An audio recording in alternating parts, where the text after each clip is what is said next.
Hey, what's up, everybody? This is Real Housewives of Potomac, Season 2. Season 3? Season 3, Episode 9. Yeah. I don't forgot the damn name of it already. Alright, so this episode is starting off with Ashley sitting at the restaurant with Brad. Y'all realize Brad get a lot of screen time and he don't get no words spoken. Brad, the bartender / manager guy that works at Oz. Yeah, he get a lot of screen time. He is really involved in their relationship through facial expressions. I'm trying to remember to look at the camera over here.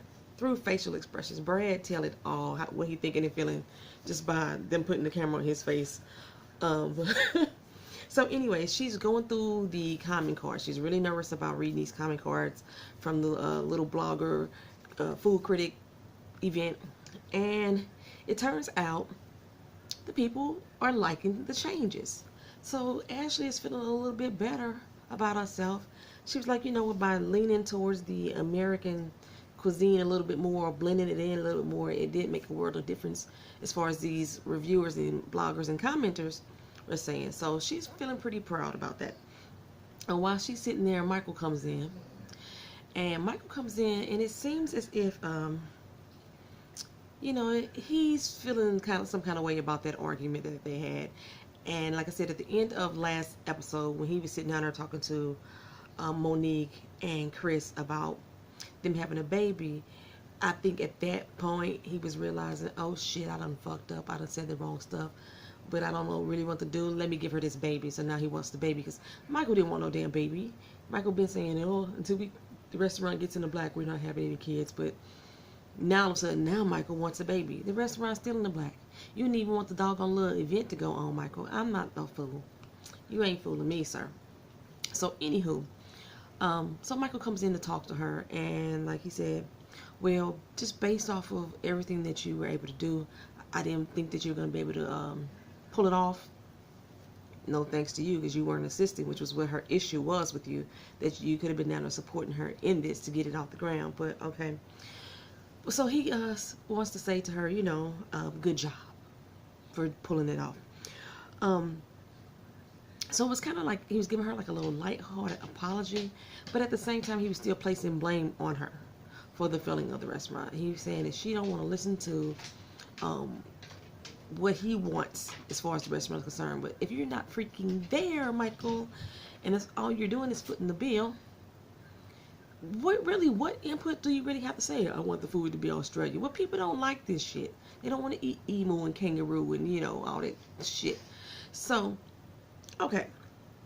But at the same time, Ashley was simply saying to him, look here, if you're going to be a partner, be a real partner. Like, help give some input. Don't just, when you told me that you were going to take this restaurant away, like it was punishment for me, close it down, you know, I was really defensive about that. You know, I said some things that I probably regret saying.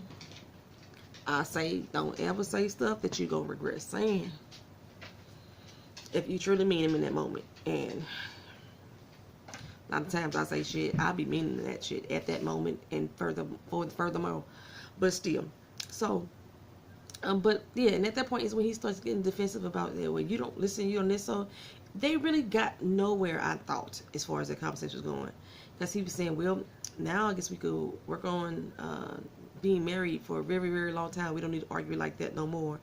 And Ashley was sitting there like, I don't know if it was good editing, but she was sitting there like, boy, bye. That's the look she had on her face. All right, so it's like Michael at this point could feel the heat coming from the kitchen. And Ashley is still boiling, baby. She's still boiling. So Karen and Giselle, they are sitting down to have a lunch, I guess. They have a lot of fucking lunches on these reality TV shows. Sit down and have a little lunch. And basically, the whole lunch is to get Giselle and Monique in one room so they can sit down and hash out their problems. She figured this nice little restaurant would be a nice place to do it. Giselle is thinking that Monique owes her an apology. And she said that Monique has pretty much been the problem this entire time. Now, I can't stand when Monique brags. That annoys me. But Monique ain't did a damn thing to Giselle. Not a damn thing. What the hell is she apologizing to you for, child? For putting you out of house? I mean, being that she didn't know the whole stint of the conversation, she probably could have, handled it a different way. Probably. But the fact that y'all already got issues, I'm trying to extend an olive branch to you in the first place, and then you come into my house talking shit. I don't know what you're saying, but I know you're talking shit. And she was talking shit. That's the point. She really was. She didn't know what she was saying, but Giselle and Cal were talking shit.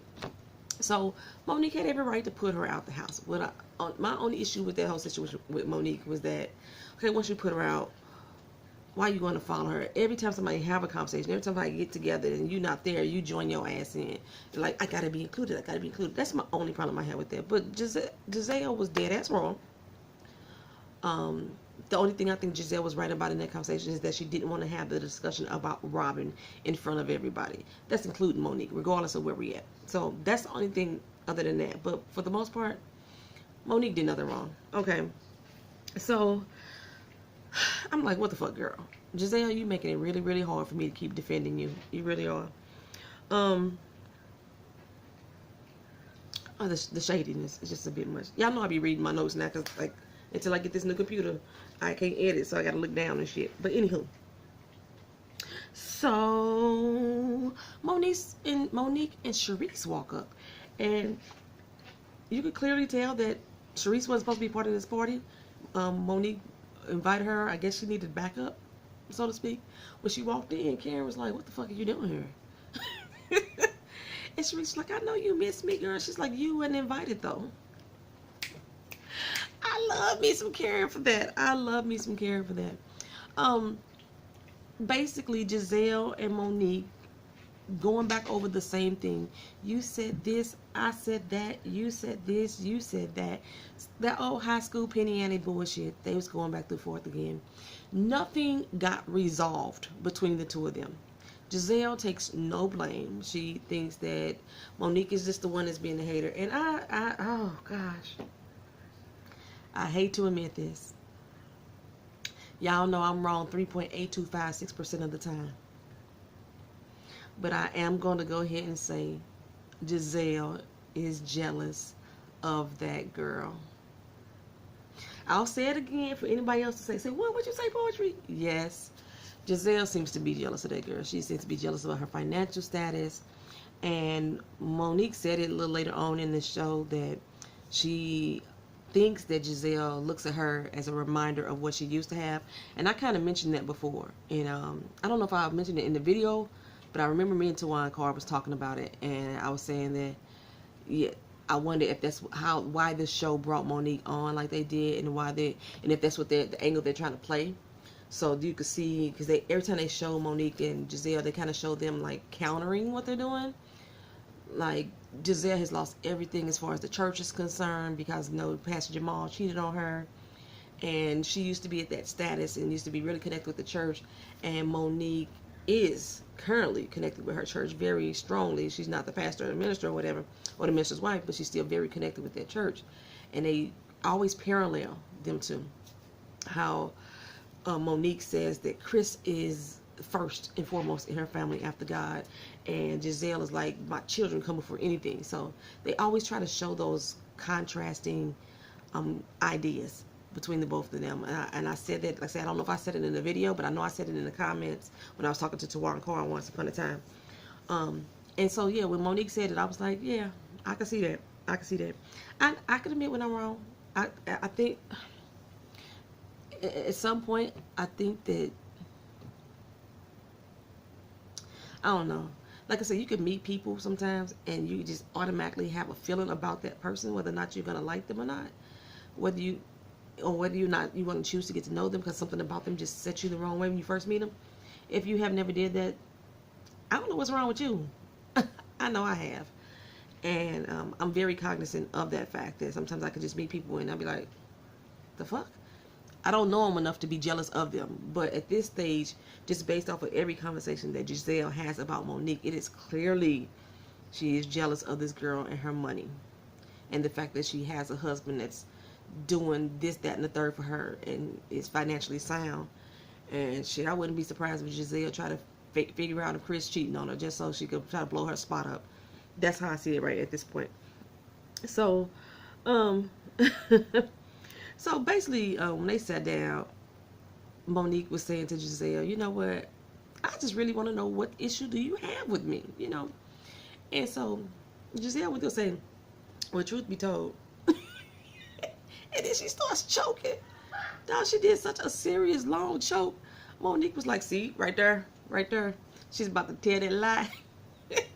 And now she choking at that on the lie. The good Lord, we're going to let that lie come out. I thought that was fucking hilarious. But during the conversation, Sharice changed that whole conversation to her. Well, it's no longer about you two. This is about me. And you're my friends. So I want you guys to be happy, because I'm not happy. I need to feed off of your happiness. I need to live through you and your experiences. And if you two are going at it, then I can't be happy. And I'm sitting there thinking, girl, this ain't got shit to do with you. And thank God Karen said it. Well, she didn't say it directly to her, but Karen was like, Sharice, this ain't got nothing to do with you. That's why Sharice shouldn't have been there. That's why she shouldn't have been there. Okay, so I'm just saying, bravo. Y'all need to stop trying to force this friendship on Monique and Giselle. They don't like each other. End of story. They can still film in the same space without liking each other. Giselle gonna still talk behind her back. Monique still gonna check her. Whatever. Y'all want that drama anyway, but stop trying to force this friendship. I don't understand why Monique is trying to be so much of the bigger person so many times. I mean, damn, how many times you gonna have to keep trying to make a resolution with this girl? Like, fuck it, fuck her. I know your pastor say apologize. You did, and she don't accept it. Move the fuck on, okay? So, Monique and Chris are planning a birthday party for their daughter Milani. Is it Milan? Milani. And she's 1. And Chris said he gave her a $20,000 budget. She's 1 year old. Can't even put an S on the years. She's 1 year old. What the fuck does she need a $20,000 birthday party for? And then on top of that, not only did she do $20,000 birthday party, Monique spent anywhere from $25,000 to $30,000. I'm like, what in the entire hell, baby? And everybody is invited but Giselle, which I think, you know, is probably best at this point. So Karen and Ray get the news that they finally sold their house. Some nice Asian couple, I believe it was, wired the money cash. It's sold, but now they have a problem. They ain't got no motherfucking where to live, because Karen is so fucking picky on where she want to live. They haven't found a place. Ray said there was 2 spots that they wanted to look at that Karen liked. That was in Grand Rapids, Virginia, but that Grand Rapids is not Potomac. So Karen is like, you know what, I'm ready to grow up and let go of Potomac. I can be grand dame anywhere I go. If y'all ever seen Forge Rocks, if you have not watched that channel, watch her. She does the best Karen impersonation. Fuck it, she does the best impersonations, period.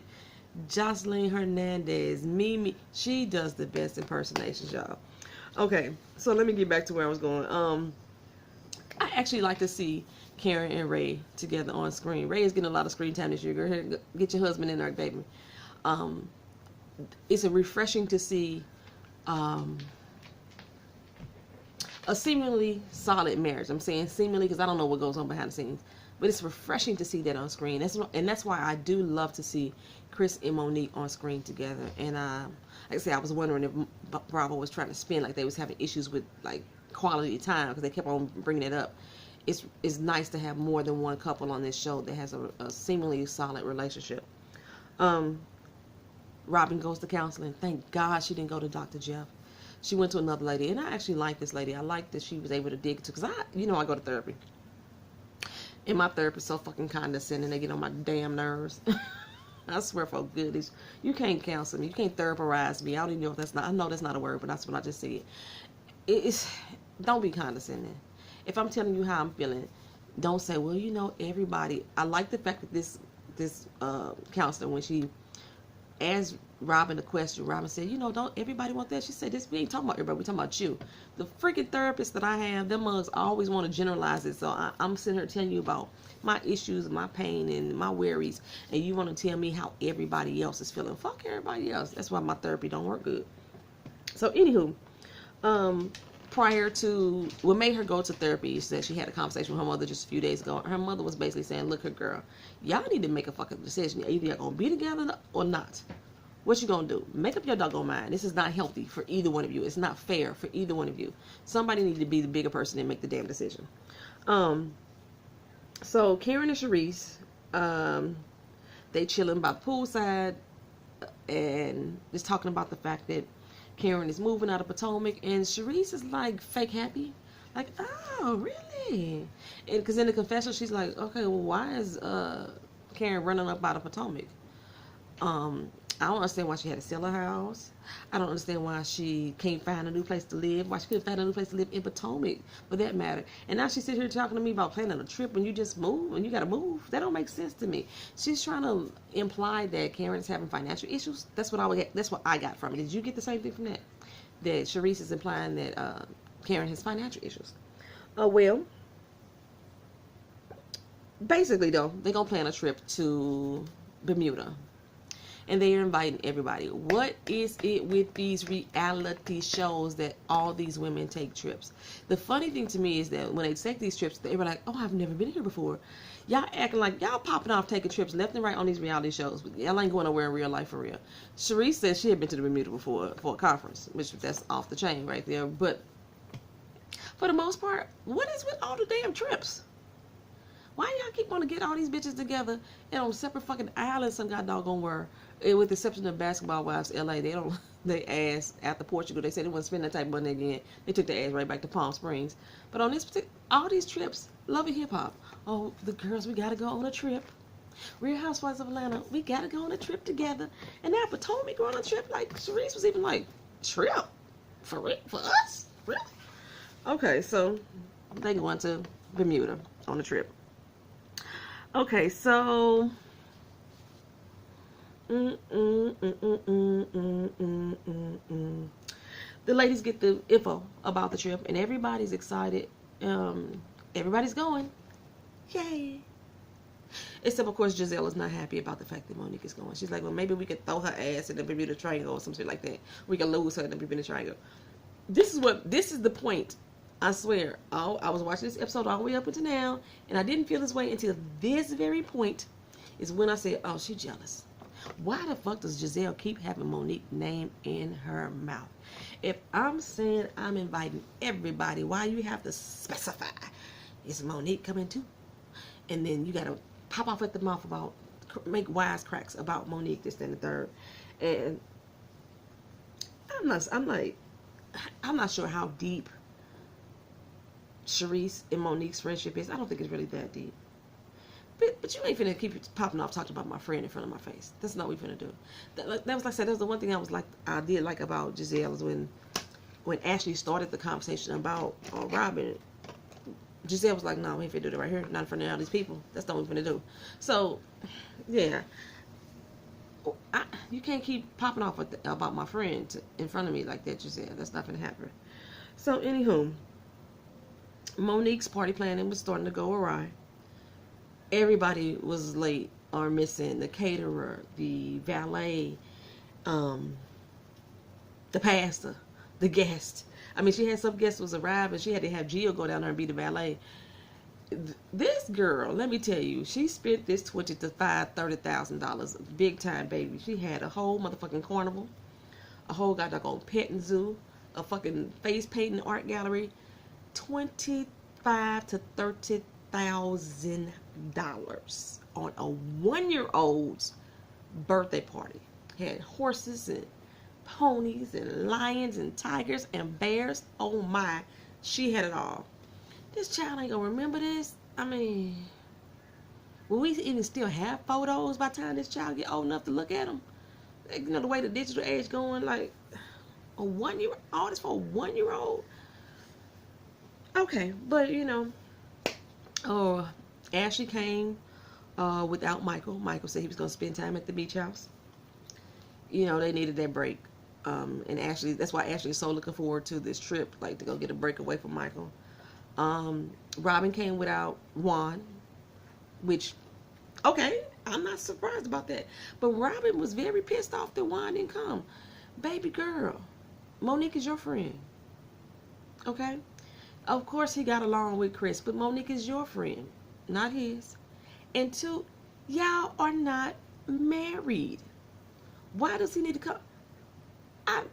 Who out there in YouTuber land takes your kid to a birthday party of a friend's and make your baby daddy come along too and get an attitude if he don't?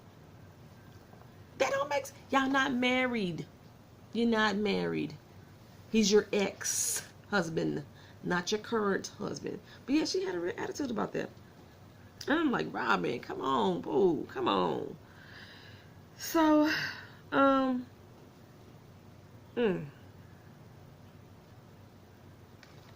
But when Ashley came in, though, she was looking around at the event, and she felt like me. She was like, girl, all this for a 1-year-old?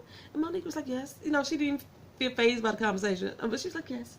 And she was like, dang, girl, you know, that's exactly how I was feeling. This is a lot for a fucking 1-year-old. But anyway, we get to meet Monique's dad. Of course, her mom and dad are not together, and he started dropping some wisdom on Ashley about marriage and divorce, and like, you know, he said that they're better friends now that they are divorced. It took him to after they got divorced to realize like the stuff that they fought about, was it really worth it? Was it really worth losing that person over? And you know, so Ashley was like, damn, you know what, this is some really valuable information. I'm gonna sit down and I'm gonna chat with you. So from that, I was thinking that Ashley was gonna say, I got bit by something just that fucking quick. You see that shit? Do I got creatures hiding in my motherfucking hair? Oh my God, that hurt. The fuck just bit me? Did y'all see it fly on me or whatever? You see that bump forming? I got fucking bit. Just that shit hurts. Ow. There must be a mosquito or something in here.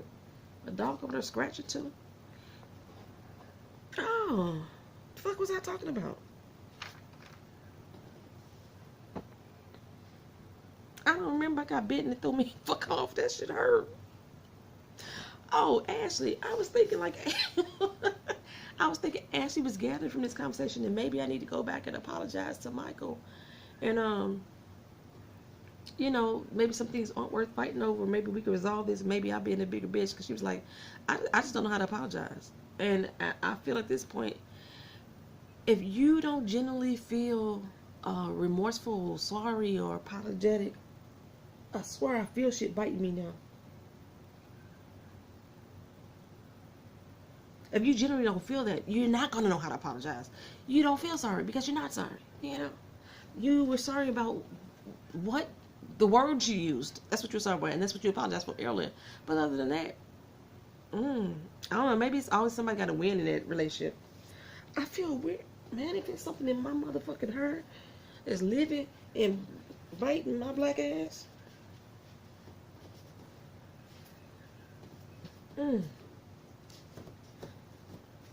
Have issues. I ain't go to my garden today. Sometimes when I go to the garden, I come back with shit attached to me.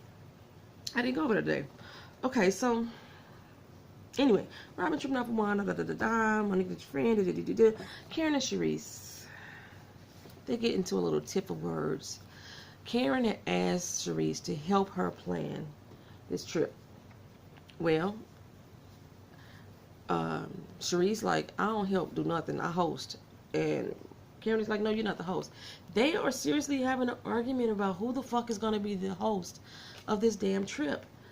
I mean, to me, a host is the bitch that's paying. That's the host. But so, it was like a battle of the grand dames, I guess, or battle of the dames, because Karen thinks she is the grandest one. And like when they show those past clips of the different events that Karen put together, I was like, yeah, that's right. Karen really don't know how to put together an event. Sharice really is the one who knows how to put on a soiree. But Robin is the event planner, right? I thought that's what Robin did. So I don't know. Okay. But yeah, that's what they real makeup argument was about. And I was not really understanding. I was like, child, what the fuck did I miss? Why are they? I mean, they seem to have some real tension here. Robert and Giselle meet up a little later.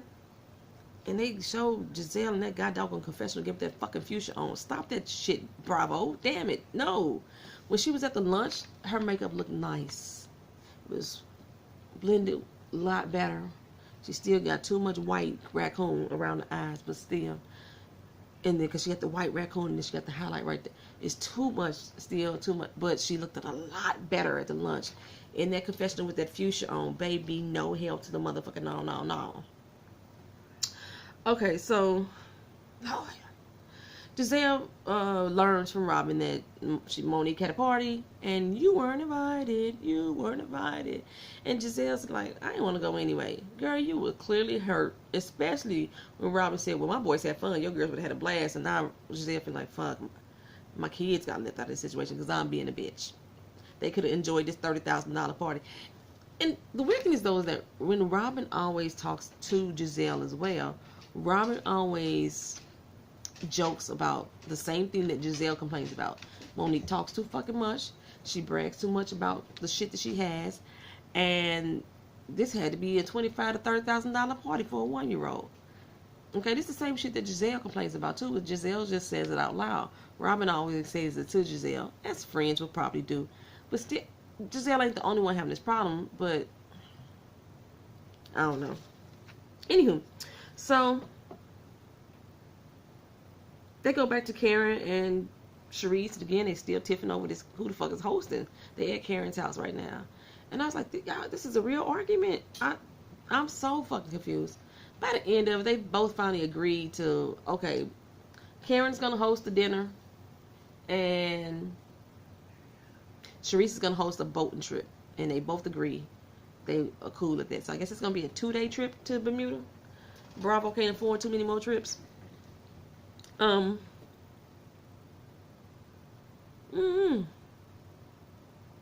while they're compromising, Giselle and Robin are both talking about, like, look, we're going to try to make sure that Karen takes, that Sharice takes over the whole planning of it, because we know Karen needs some help. So I don't know how that's going to work, how that's going to turn out. Then Michael and Ashley go to a pottery class. It's Bravo. That's not even Bravo. The reality shows. Are they running out of ideas? Did y'all notice that this season that every single reality show, every franchise, they had a title of all shade, no tea, all shade, something like that. Yeah, they all had similar titles to a lot of their shows. So it's like they running thin on ideas, because Ashley and Michael went to a pottery show, in a pottery class. Like, how many people, really go to pottery classes on a regular basis?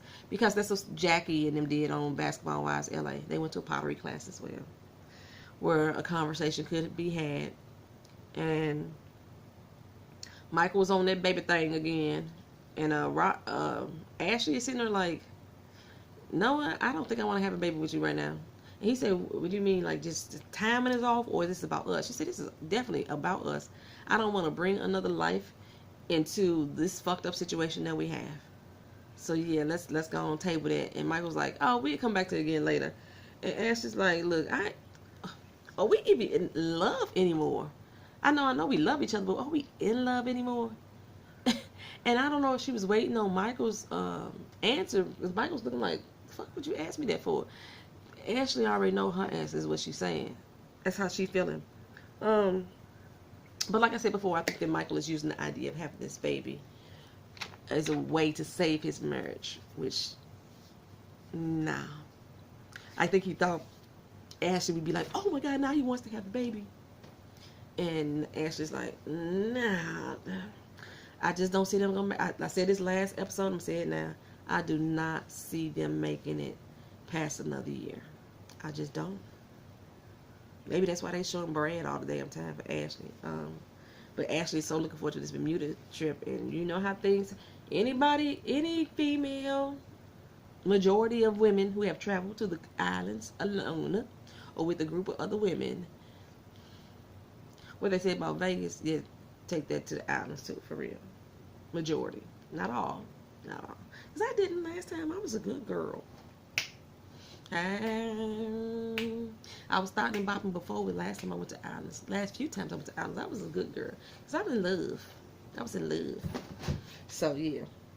Okay, so, anyhow, that's the end of Real Housewives of Potomac. Thank y'all for watching with me. Peace. Before I say peace, like, comment, share if you will, and definitely subscribe if you haven't subscribed already. All right, y'all. Now, peace for real.